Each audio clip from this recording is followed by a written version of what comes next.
Hello guys, maayong hapon. Atong buhaton there is for today's video is manunghit taog taklong or also called as giant African swine. Let's go.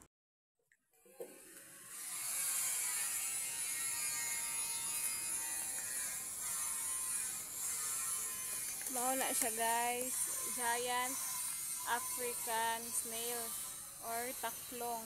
Guys, matang panghaon ron. Ano itong panghaon oh? Itong panghaon ha. Apa? Balo ba mo? Sa unang panahon ba mahal daw ni siya, tagon 80 daw ang kilo. Siya guys. Panghaon na to guys sa ang taklong. Ano to?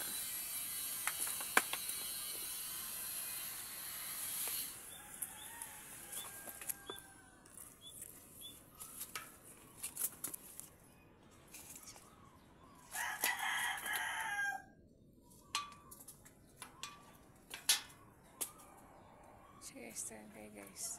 Ay. Guys, ano to ha? Okay guys, nata. Ang tama itong mga taklong.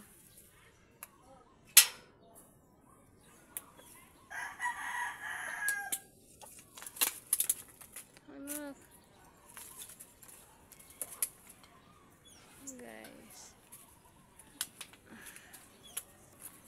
Guys, yung taklong ito rin siya guys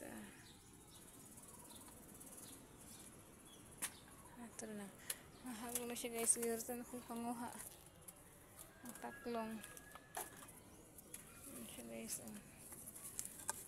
ito siya giant African snail or taklong na siya guys. Dahan kayo milit. Ito. Siya guys, ginanam dyan ako na siya kuha guys. Hindi ko ganahan na milit na sila. Nagigan ko na milit na sila dari.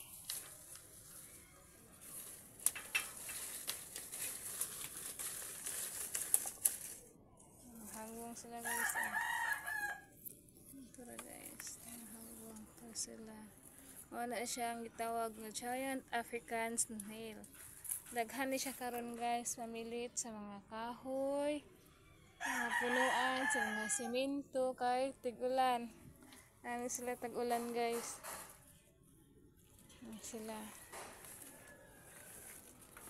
Apa guys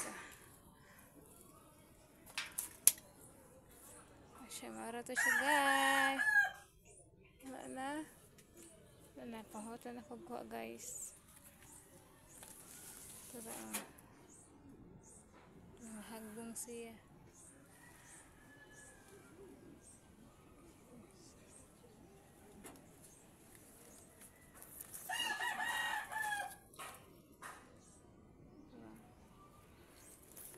Wala siya ang giant African snail.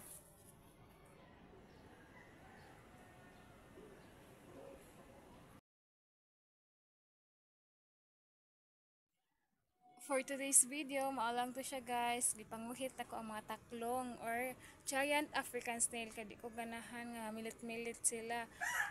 Utay-utay ako na sila panguha dira. Basta mo saka guys sa gate dira. Saka na guys sila ng gate. Ako ginang ginapanguhit.